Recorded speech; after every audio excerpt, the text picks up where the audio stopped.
ธรรมคุณทูลวางไว้กลางใจเพื่อช่วยหูทั่วถึงชั่วดีสังฆคุณทูลไว้ในชีวิต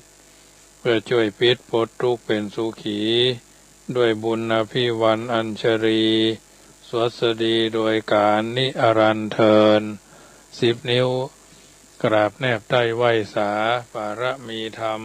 ในครูบาอาจารย์พระมหาเถรานุเถระท่านเจ้าคณะพระสังฆาธิการทุกรูปทุกตนขอความสุขความสวัสดีในธรรมะแห่งองค์สมเด็จพระสัมมาสัมพุทธเจ้าจงมีแก่บรรดาสาธุชนท่านผู้ฟังทุกท่าน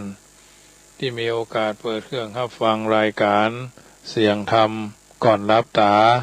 ตั้งสถานีวิทยุเพื่อการศึกษาพระพุทธศาสนาและวัฒนธรรม FM ความถี่ 104.50 เมกะเฮิรตซ์วัดฝ่ายหินตำบลสุเทพอำเภอเมืองจังหวัดเชียงใหม่รายการนี้บรรยายธรรมะโดยอัตมภาพพระมหาประสิทธมาภินันโท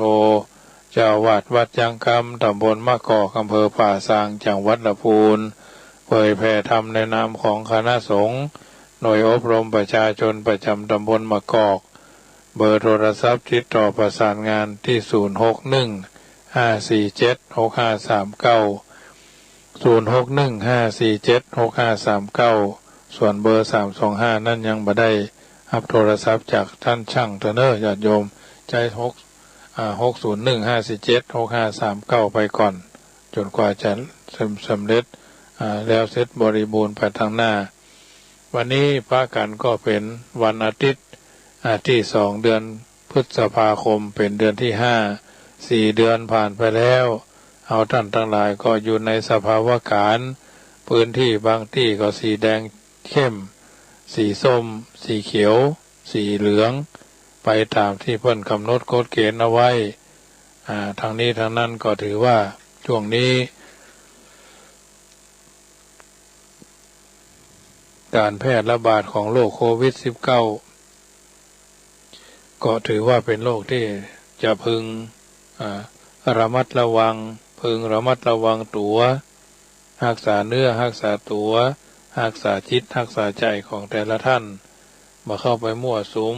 จุ่มนมในสถานที่คนเปิดห้ามที่50 คนเขาก็ไป20 คนเขาก็ไปเพราะฉะนั้นจะไปไหนก็รีบไปเปิดห้องว่าช้อนกลางล้างมือกินร้อนช้อนกลางล้างมืออันนี้พยายามต้องดูแลใส่แมสกาดอย่าตกที่ทางราชการกระทรวงสาธารณสุขเพิ่นได้กำหนดกฎเกณฑ์เอาไว้แต่ทั้งนี้ทั้งนั้นเราอยู่ในสังคมแห่งการอยู่ร่วมถ้อยทีถ้อยอาศัยทางภาษาพระเพิ่นว่าสงเคราะห์เกื้อกูลซึ่งกันและกันแต่ละวัดแต่ละวาบางท่านอาจจะไม่ได้ไปวัดมีเจตนาใคร่ถวายข้าวสารกาเครื่องปรุงกาอาหารแห้งกาเป็นของที่เอามาทอดเอามาอย่างได้เนาะก็สามารถส่งมาได้ทุกวัดทางวัดช่างคำก็ยังรอสายทานศรัทธาจากท่านอยู่เป็นปลาเค็มกันอย่างการนี่นะที่มันเอาไว้หลายวันได้ประเภทที่ว่ามานี่ขอยกเว้นในคำเรื่องนะเพราะฉะนั้นช่วงนี้ก็ถือว่าโรงเรียนก่อนที่แรกว่าจะเปิดเดือนเนี้ย15 พฤษภาประเดี๋ยวนี้เลื่อนไปพุ่นวันที่1 มิถุนายนแต่เหมาะโรงเรียนสถานการศึกษาแต่คุณครูพวกก็ยังมาทำงานอยู่เนาะญาติโยมที่มีกัลยาณมิตรก็คู่จากันทางโทรทัศน์ทางโทรศัพท์เนาะอาจจะทำบุญสุนทรทานวัดหันวัดนี่ที่โดยวัดช่างคำนี่ก็น้อมเอิญเจริญพรร่วมเป็นเจ้าภาพบูรณะกุฏิสงฆ์องค์หลวงวันนี้ก็ได้ล้างกุฏิชั้นบนเอาน้ำฉีดเนาะน้ำฉีดคือฝุ่นขี้อย่างมันออกก็คงจะเบาบางเปล่งใสไว้ยะขึ้นมาเยอะนะวันพวกนี้ท่านฝ้าเพดานก็คงจะเข้ามาศาลาก็คงจะได้ปิดเทปูนทับบนหลังคาชั้นบนสุดนะจองหลังคาเนาะมาได้เอาครอบทั้ง4 แพ็คเพราะว่าใช้ปูนเหมือนหลังคาวิหารนี่ก็คงจะทนส่วนเจ้าฟ้ามีเจ้าภาพเต็มบริบูรณ์แล้ว5 ตั๋ว 6 ตัวเนาะ6 ตัวตัวละ5,000 บาทใบละกาหรือป้านลมนี่ก็ยังแถม21 ตัวเนอะ21 ตัวตัวละ4,500ส่วนนาคาตันหรือคันถวยนาคาตันหรือคันถวยกำยันนี่ยังเหลือแถม25 ตัวเนาะ25 ตัวมันก็ลดมาวันบางคนก็เอาเป็นวันละตัวไปเนาะอันนี้ก็แจ้งญาติโยมได้ทราบไปเรื่อยๆนะวันที่31 สิงหานี่ก็ถ้าบ่มีเหตุการณ์อย่างผิดปกติโลกนี้ซาห่างหายซาไปก็จะยกช่อฟ้าเอกขึ้นเนี่ยสักตัวหนึ่งก่อนนอกนั้นก็คงจะได้ทยอยไปเรื่อยๆเนาะทยอยติดบ้านลมนี่ก็คงจะทยอยติดไปเรื่อยๆก็ปีนี้ยังวัดจังกรรมก็ยังบ่มีเจ้าภาพไปมาโอ้เรื่องกฐินเตื้อก็จะได้ประชาสัมพันธ์กันไปอาจจะเป็นกองกันนะเจ้าฟ้าใบบ้านลมหรือใบละกานี่ก็จำนวน21 กล่องละ4,500นะไปจะหับไปก็ได้พุ่นนะวันที่23 ตุลานะกำหนดเอาไว้ว่า23 ตุลาเป็นวันปิยมหาราช21 ตุลานี่ออกพรรษาญาติโยม1 ตุลานี่ออกพรรษา23 ตุลานี่ก็เป็นวันปิยมหาราชเป็นวันเสาร์ก็คงจะทอดกฐินเลยแต่ก่อนที่จะทอดกฐินนั่นก็คือศาลาพุ่นมาติดให้เรียบร้อยนะอันนี้ก็แจ้งให้ญาติโยมได้ทราบเป็นนาคาตันหรือคันถวยนี่ก็3,500กฐินกองหนึ่งก็ได้นะอันนี้ก็แจ้งให้ญาติโยมแต่ถ้ามีเจ้าภาพก่อนกำหนดกฐินก็คงจะมาได้นักใจอย่างมากมายเนาะแต่ถ้าบ่มีเจ้าภาพกฐินก็จะประกาศตัวนี้ก็คงจะได้โทรศัพท์หาแต่ละคนแต่ละท่านที่มีเจตนาบอกพุนไปท่านมีความพร้อมอย่างบางคนบางท่านเพิ่นหอมมาอย่าว่าโยมแม่บัวเลวพงตุ้ย1,500 บาทเนาะ1,150 บาทหรือ1,500 บาทเนาะโยมหลายคนเพิ่นก็โอนกันเข้ามาโยมนาคาแฟนี่เพิ่นก็ได้อยู่ 2,000 กว่าบาทอันนี้เพิ่นก็แล้วแต่ความพร้อมบ่ต้องรีบบ่ต้องฟังนะญาติโยมแล้วแต่ความพร้อมของญาติโยมที่หอมกันมาคนละเล็กคนละน้อยหอมได้เรื่อยๆโอกาสสำคัญท่านมีโชคมีลาภมีดังใดดังหนึ่งใดก็แจ้งความประสงค์ไปเรื่อยๆกระดิ่งก็สายโยมพี่เชียงใหม่แต่ว่าคุณโยมกฤษพันธ์เนาะเพิ่นก็พร้อมใหญ่กับกัลยาณมิตรเพิ่นมาเป็นเจ้าภาพ10 แก่นตะวานี่นะก็ลดลงไปเรื่อยๆนะลดลงไปเรื่อยๆบ่ได้นักใจอย่างมากมายทำเท่าที่เราทำได้เราถือว่าเราสงเคราะห์ซึ่งกันและกันวัดบางวัดเฮาเพิ่นเชื่อว่ามี100เขาก็จะทำถึง100หอมเหี่ย10 บาทก็เป็นบุญนะมี1,000ก็หอมเหี่ย100ก็เป็นบุญนะมีล้านหอมเหี่ยแสนก็เป็นบุญนะแต่ขอให้มันเป็นความบริสุทธิ์ใจแท้ๆนะบ่ได้บังคับบ่ได้ไปแข่งบางคนนี่บ่ได้มีประกาศอนุโมทนาก็ขอสุมาอภัยท่านทั้งหลายจะเอาไว้อนุโมทนาก็แจ้งมาได้เนอะส่งเฟซส่งไลน์ส่งชื่อเสียงเรียงนามมาก็จะเขียนใบอนุโมทนาใช้คำว่าร่วมบูรณะกุฏิสงฆ์เนาะเอาเกิดมีการสงเคราะห์ซึ่งกันและกันคุณธรรมเครื่องสงเคราะห์ซึ่งกันและกันมีพระบาลีตรัสเอาไว้ว่าทานันจะไปยะวัชชันจะอัฏฐจริยาจะยาอิทะสมานัตตาจะธรรมเมสุตัทธะยะถาละหังนะมีพระบาลียกกล่าวเอาไว้ตะกี้ว่าทานันจะไปยะวัชชันจะนะทานันจะไปยะวัชชนันจะทานันจะไปยะวัชชันจะเป็นต้นแปลว่าวิธีที่จะยึดเหนี่ยวน้ำใจมีอยู่4 ประการทานคือการแบ่งปิยวาจาการกล่าวอุจาเป็นสะพานบุญนี่ก็ถือว่าปิยวาจานะอัตถจริยาก็ทำตนให้เป็นประโยชน์ต่อตนและส่วนรวมหมายความว่าจิตอาสานี่แหละสมานัตตาท่านอสมก็ท่านผู้มีจิตอาสาสมานัตตาก็เป็นผู้วางตนเสมอต้นเสมอปลายบัดลำเอียงนะครูบาอาจารย์ก็วางต้นเสมอต้นเสมอปลายอันเรื่องของครูบาอาจารย์ท่านผู้มีศักดิ์บุญนักศักดิ์ใหญ่นี่ก็เหมือนกันหรือกัลยาณมิตรระหว่างกัลยาณมิตร กับกัลยาณมิตรอาตมาภาพก็เจอมาเยอะเมื่อยังสมัยกินซุกกินดิบกินแดงด้วยกันมา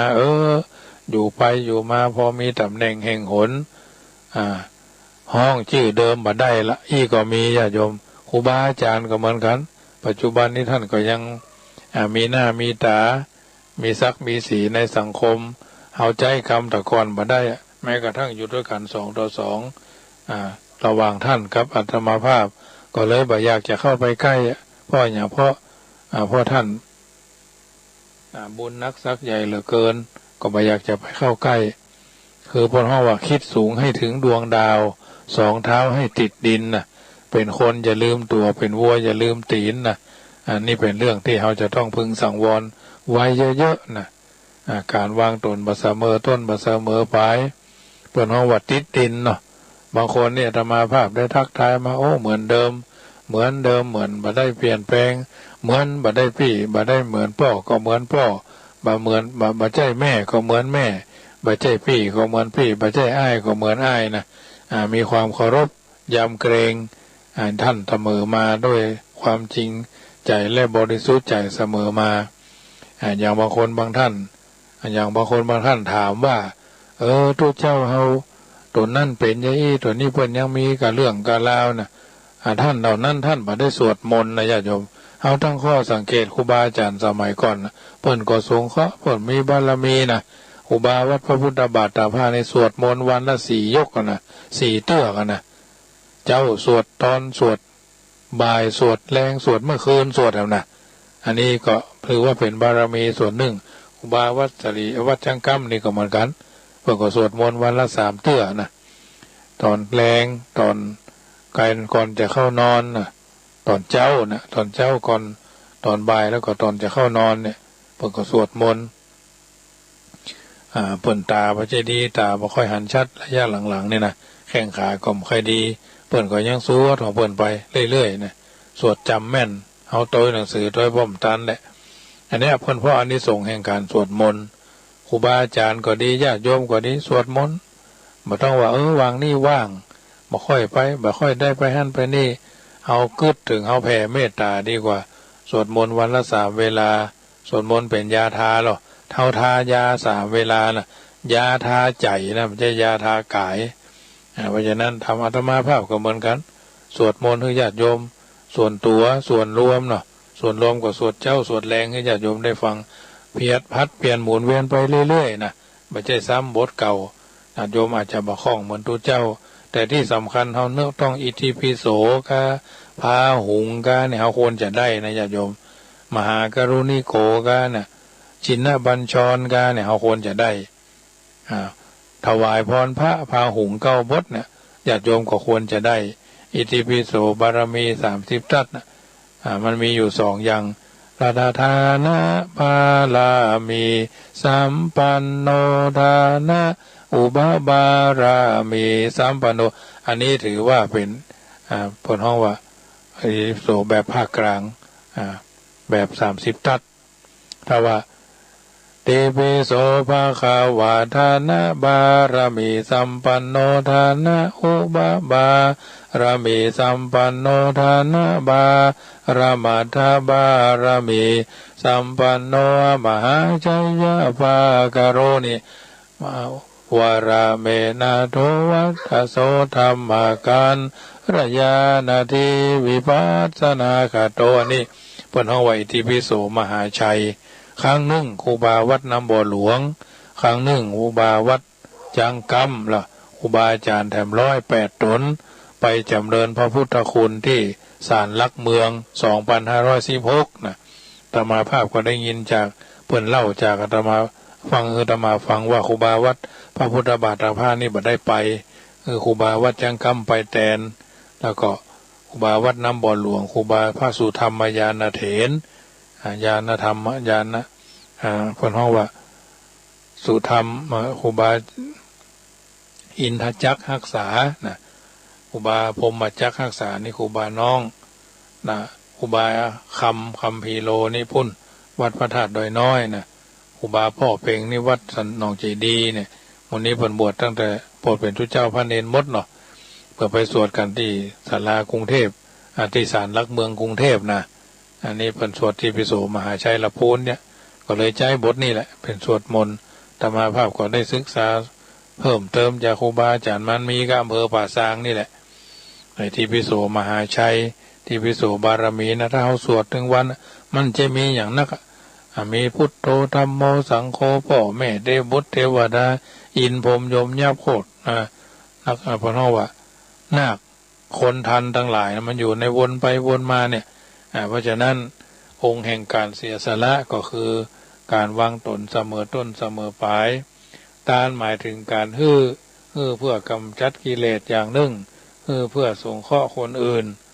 อย่างห้อมเดี๋ยวเนี่ยบ้านเมืองวัดวาอารามบางวัดเพิ่นมาบิณฑบาตพี่น้องทางเชียงใหม่ก็ทำบุญทางวัดทางเชียงใหม่วัดใดอันนี้ก็ถือว่าเป็นสิ่งที่จะต้องมองได้เห็นเลยว่าวัดใดที่ทำอาหารได้ฉันกันเลี้ยงพระเลี้ยงเนรเจ้าวาดวัดใดที่ทำอาหารได้ก็ถือว่าเป็นประโยชน์นะถ้าทำอาหารมาได้ก็นักแกเนี่ยตุกญาติโยมทำแล้วนะถามว่าพระเจ้าพระสงฆ์ทำอาหารพิษวินัยก็พิษกับพิษมันก็อรุ่มอร่อยกันอย่างกันไปตามนั้นจะฮือญาติโยมเพิ่นมาญาติโยมเพิ่นก็กลัวเหมือนกันหรอญาติโยมเพิ่นก็กลัวตายเหมือนกันนะเพิ่นบอกให้มาเท่าใดเพิ่นอาจจะส่งมาฮื้อกายน่ะอยากจะมาภาพได้ครับจากโยมแม่กันที่นี้ก็ดีโยมพี่เชียงใหม่ก็ดีโยมหลายคนที่เพิ่นจังส่งอันนั้นอันนี้มาโยมแม่แก้วลูนโยมพ่ออ้ายแม่แก้วลูนนะหีบทองนะเพิ่นก็ส่งมาวันนั้นก็ส่งไก่มาก็ทยอยกินเนาะกินแบบประหยัดกินแกะไก่ตัวหนึ่งก็แบ่งสองภาคเนาะเอาย่างเหียย่างคือมันน้ำเลือดน้ำยางพวกเขาว่าคือมันแย่งคือมันแห้งก็จะแควนน้อยเอาตุนเอาห่มอย่างก็ได้นะเอาแกงเอาพวกเขาว่าเอาห่มเนาะน้ำแห้งคุกคิกเนี่ยน้ำพริกข้นๆหน่อยมันก็ดูหรือถูกปากถูกจริตในการที่จะฉันเนาะเพราะฉะนั้นกูลสงเคราะห์ญาติโยมก็ส่งกันไปได้พักไม่ใส่เครือคนนั้นคนนี้ก็จะเอามาบางคนพวกก็เอาหมูดิบมาถ้าไก่ก็เอาหมูดิบมาไข่มานะเครื่องปรุงนี่ก็พอจะมีอยู่นะเป็นประเภทปลาทอดก็เอาอายุนักเนี่ยเขาได้พิถีพิถันอย่างมากบางเตื้อนี่ทอดปลาไว้นะน้ำพริกตาแดงนี่ยังอู้เล่นพระเนนว่าวอเตอร์ซินลี่เลสไอนะวอเตอร์ก่อนน้ำเนาะพริกก็ซินลี่เนาะเลดก็ตาแดงเลดไอก็แดงเนาะน้ำพริกตาแดงอู้เล่นกันบ่ได้เนอะอันนี้เป็นพาว่ากันเป็นทรัพย์มันถึงมีเก็บไว้เถอะเอาทำกับข้าวได้ข้าวสารก็ได้ข้าวสารญาติโยมก็ถวายกันมาอยู่เป็นระยะเพิ่นถวายมาเขาก็เก็บหอมรอมริบเก็บเพื่อมันพ้นจากหมูจากหมาเนาะจากหนูจากไนนี่เอาจีนไว้คือพ้นปากแมวเอาจีนไว้ต่ำคือพ้นปากหมาเอาจีนไว้ข้างฝาคือพ้นปากแมวเนี่ยเพิ่นว่านะก็ต้องดูแลกันไปเอาใจใส่กันไปสิ่งต่างๆเหล่านี้ถือว่าเฮาอนุเคราะห์สงเคราะห์เกื้อกูลทางนี้ทางนั้นบางท่านเพิ่นก็หอมหั่นหอมนี่กันมาก็บ่ได้นักหนาสาหัสบ่ได้นักหนาสากันอย่างกันมากมายเนาะก็ถือว่าอยู่ได้สถานการณ์บังเอิญว่าเฮาก็ถือว่าเฮามีบุญแต่เจ้าอู้กันถึงพระถึงเนนว่าสุมาเถอะนี่ก็มีบุญเหมือนกันนะสู่เขาเนาะถ้าบ่ได้ทำกับข้าวกับป่าพ่บ่ได้เก็บหอมรอมริบบ่ได้ใส่ใจสนใจเรื่องวิชากับข้าวกับป่ากับพ่อกับแม่กับพี่กับน้องมาไหว้ตายนะเป็นทุกข์สะทายเหมาะนะถือว่าเป็นบุญอย่างหนึ่งศาลาก็ได้กินขี้มือไว้เด้อเนาะโยมพี่จังหวัดยังแซวว่าศาลามีบุญได้กินกับข้าวท่านนะก็ทำไปตามนั้นนะเขาถือว่าอาหารให้เขาเติมได้นะวันนี้ก็เหมือนกันไปซื้อผักกาดมาศาลามันได้มาวันนี้นะศาลามงนี่ผลแล้วแต่วาละศาลามงนี่ก็อยู่พักผู้อยู่สันทรายแม่แก้ดพุ่นน่ะสันทรายแม่ย่อยพุ่นน่ะเขาก็มาวันแรกนี่มา12 คนทัดนั่นมาแห่งวันนึงก็มา9 คนพอดีฝนตกมันย่างไป2 วันน่ะสุดท้ายมันก็เลยมาสุดท้ายมา3 คนแต่ว่าก่อนเนี้ยกับข้าวไว้ปรากฏว่าต้มไก่เนาะต้มยำจิ้งไก่ เป็นว่าไปกินก๋วยเตี๋ยวไงมันนึกแค่บิดคอเล่าอย่างผักกาดแกงนี่นะก็เริ่มเป็นยังตักเขาไปกินบ้านก็แล้วกันมันบอกหู้กรรมกันเนาะอันนี้ได้ทำกับข้าวกับปลาแต่ละคนแต่ละท่านเพื่อนถวายมาเฮาก็ทำไปตามนั้นนะไม่ได้ว่าเก่งแต่ว่าขอทำได้นะทำได้ทำแล้วสบายใจเขาก็ได้ฝึกหัดตนตัวด้วยพริกเกลือหอมข่าจะไคร้ใบบะโขดเนี่ย5 กะปิ5 กะปิเกลือหอมแดงหอมขาวข่าจะไคร้อาหารที่ว่าขัวแกงปลานี่ก็ใส่ขมิ้นจะไคร้ยาถ้าแบบเป็นปลานี่ก็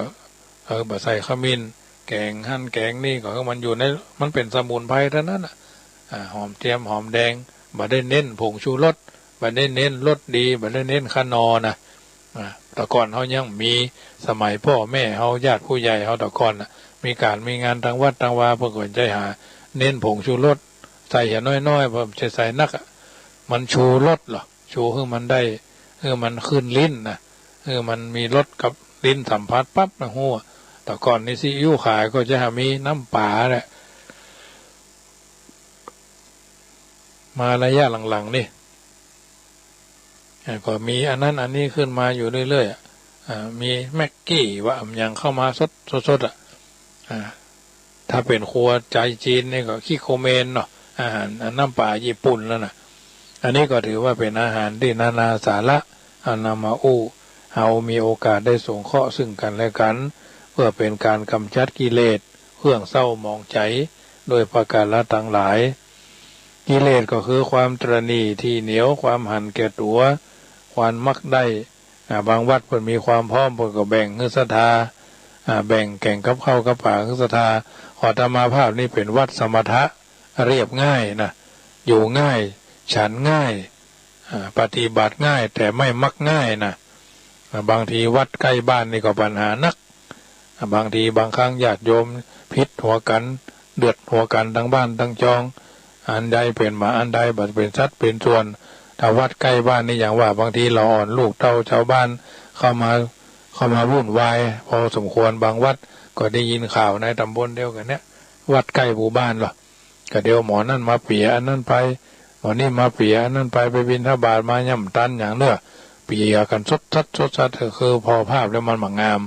ไม่ใช่ว่าห่วงอย่างละแต่อาตมาภาพนี่ก็เหมือนกัน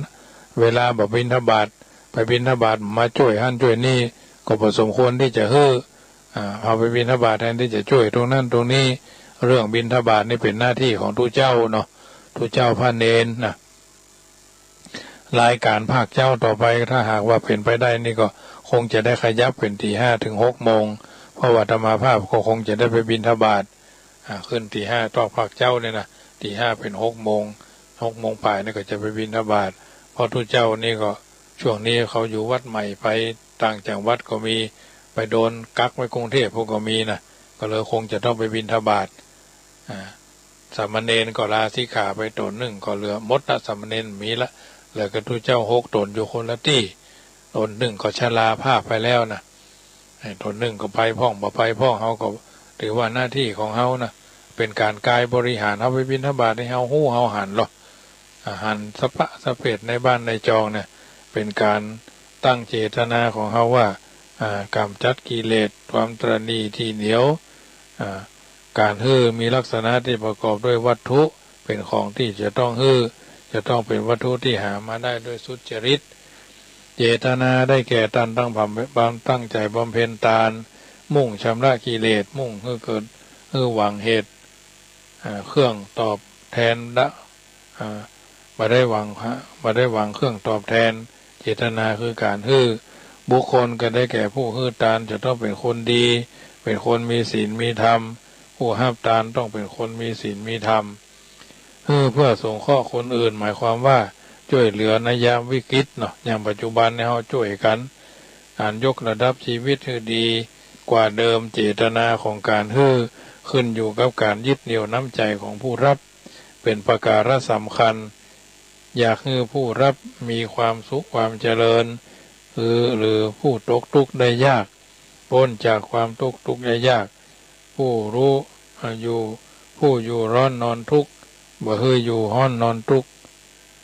ปลุกจิตคือเกิดความฮักความเคารพนับถือกันมีเมตตากรุณาผูกไมตรีกันในที่ใดที่ฮักความเคารพนับถือได้ไมตรีจิตต่อกันในที่นั้นความสามัคคีพร้อมเครื่องปองดองกันก็เกิดขึ้นมีขึ้นเมื่อความมีเมื่อคราวมีคิดร่วมคิดร่วมแหงร่วมใจร่วมพลังร่วมกำลังประกอบบุญกุศลประโยชน์ทำให้เกิดความอุ่นหนาฝาครั่งเป็นปึกแผ่นแน่นหนาเพราะฉะนั้นการฮื้อเนี่ยสงเคราะห์วัตถุเนี่ยจึงหมายถึงการแบ่งปันฮื้อแบ่งฮื้อปันฮื้อหรือแบ่งกันกินแบ่งกันใจถ้อยทีถ้อยอาศัยแสดงถึงความเป็นผู้มีจิตใจกว้างขวางเอื้อเฟื้อเพื่อแผ่เชื้อจานวัดช่วยบ้านบ้านช่วยวัดนะมาคัดกันมาคับแค้นหันแก่ตัวในเรื่องนี้จึงมีคำโบราณผูกเป็นภาษิตสอนใจว่าจุงตักน้ำไว้เผื่อแล้งจุงตักน้ำไว้เผื่อแล้งความเอื้อเฟื้อเผื่อแผ่เป็นความดีความตรณีหันแก่ตัวเป็นความเสียมิตรจิตมิตรใจไมตรีท่านไมตรีเฮาเขาเท่าใดชื่อว่าเฮาเท่านั้นท่านจักตอบสนองนบท่านจักปองนอบไว้ฮักท่านจักครองความฮักเฮานาสามสิ่งนี้เว้นไว้แต่ผู้ทรชนนะจงตักน้ำไว้เผื่อแล้งเอื้อเฟื้อเผื่อแผ่เป็นความดีความตรณีหันแก่ตัวเป็นความเสียมิตรจิตมิตรใจไมตรีท่านไมตรีเฮาเขาเท่าใดชื่อว่าเฮาเท่านั้นท่านจักตอบสนองนบท่านจักปองนอบไหว้ฮักท่านจักครองความฮักเฮานาสามสิ่งนี้เว้นไว้แต่ผู้ทรชนคุณธรรมข้อนี้มีสมบูรณ์ในสมเด็จพระพุทธเจ้าของเฮาและผู้นำทุกระดับชั้นมาโดยตลอดเฮาท่านทั้งหลายก็ต่างคนต่างได้ทำภาระหน้าที่ในท้องถิ่นในท้องที่ของแต่ละคนแต่ละท่านด้วยดีมาตลอดสองปิยวาจานะหมายถึงการเจรจาถ้อยคำอันน่าฮัก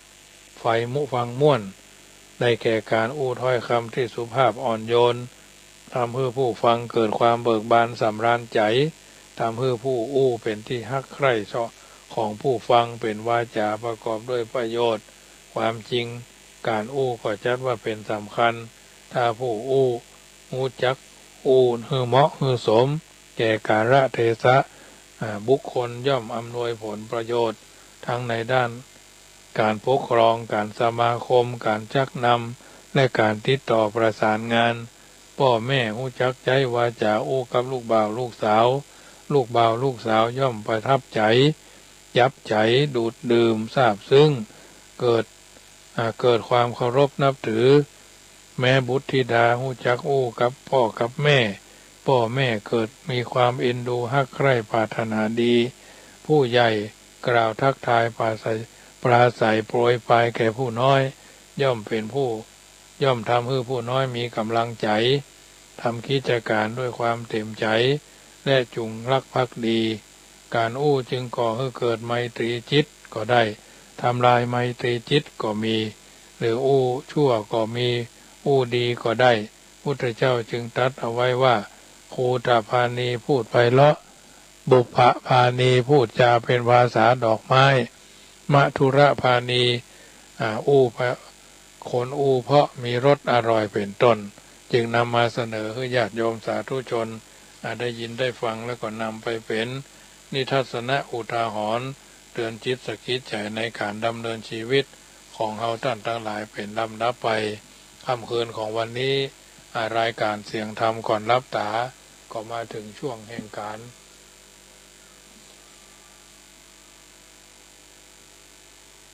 ในการดำเนินชีวิตเพื่อให้เราท่านทั้งหลายดำเนินชีวิตอย่างถูกต้องท่องแท้เพราะฉะนั้นในฐานะที่เราท่านทั้งหลายได้ปฏิบัติภารธุระก็ขอให้สำเร็จทางจิตเจตนาปารภอนุโมทนากับโยมแม่เรนูก้อนแก้วเนาะที่โทรเข้ามาเป็นกำลังใจ วันนี้ก็ดีตะคืนก็ดีและก็ขออนุโมทนากับหลายคนหลายท่านที่กดไลค์กดแชร์เข้ามาโยมถนอมศรีคำฟั่นท่านอาจารย์โสพณเมธีตู้เจ้าดีตู้เจ้ายองดังเนาะสาปูน้อยเนาะโทรกันเข้ามาอนุโมทนาไว้ณที่นี้โดยแล้วก็จะไปลืมเรื่องวันที่5ที่จะถึงนี้ไปสงเคราะห์งานสงเคราะห์งานไฟไหม้บ้านที่บ้านสันหั่งเสือบ้านเลขที่36หมู่3สันหั่งเสือก็จะได้ไปสงเคราะห์การภาคบ่ายเนาะอันนี้ก็เป็นภาระหน้าที่ของประธานหน่วยอบรมประชาชนประจำตำบลทุกตำบลในอำเภอป่าซางเราก็จะไปร่วมด้วยช่วยกันบ้านเพิ่นถูกไฟไหม้หมดเหลือกระผ้าติดเนื้อเสื้อติดตัวอันนี้ก็ถือว่าอัคคีภัยเนาะญาติโยมสาธุชนอยู่ชุดไหนมุ่งใดโทรศัพท์ทักทายกันเข้ามาเนอะ0615476539 325นี้ยังซ่อมอยู่เนอะจะเป็นเจ้าภาพจะเป็นเจ้าภาพปั้นลมใบละกากะจะเป็นเจ้าภาพนาคตันคันถวยกะจะเป็นเจ้าภาพกระดิ่งหรือเด้งกะ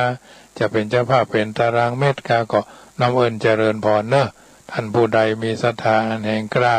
บอกพี่บอกน้องท่านเศรษฐีใจบุญนายทุนใจดีท่านผู้มีมากบารมี เพราะว่าวัดจังกำก็เป็นวัดหนึ่งที่อาศัยสายทานศรัทธาจากญาติโยมในทิศทั้งสี่ร่วมด้วยช่วยกันคนละเล็กคนละน้อยคนละนิดคนละหน่อยเป็นลำดับมาฉะนั้นโทรกันเข้ามาเนอะเจริญพรฝนบัดโตกับพี่น้องทางอุโมงค์คืนนี้นักแกเนาะ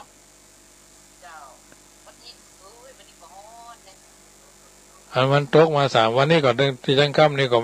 มีสัก5เนี่ยมี